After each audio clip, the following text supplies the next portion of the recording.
What's it like to have a hurling skill named after you at a brick flick? Look, I suppose to be fair, it's an unusual one. I suppose the two words rhyme, so whoever came up with it had a handy one on that side of things.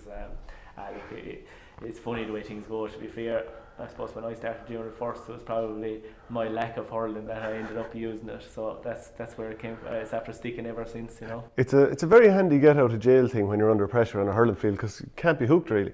Yeah, but look, to be fair, why I used it, it was probably realistically it was probably lack of hurling, and nowadays I think it's overemphasised. Like you can't beat the hand pass now. I know a lot of teams are trying to pull the hand and things like that, you know, but it's probably over coached at times. Maybe is the thing. So when you were saying to me it was to overcome a lack of hurling, can you sort of describe your younger days hurling, and like would that have been in your head that, let's say, Paul Flynn, Ken McGrath, all these lads before you, they were unreal sticksmen. So what was going on in your head?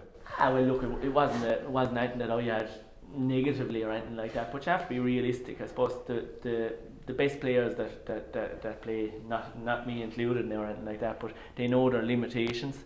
And like I think that's the big difference between a lot of players, why they don't make inter-county. They don't realise their limitations and they don't work with the team, like, you know what I mean. And that's the one thing. I knew I had limitations as a hurler. I'm not the most natural hurler that ever played, definitely not, you know what I mean. And I suppose it was an opportunity for me to maybe get the ball away without getting hooked and things like that, and bring possibly better strikers into the game than me.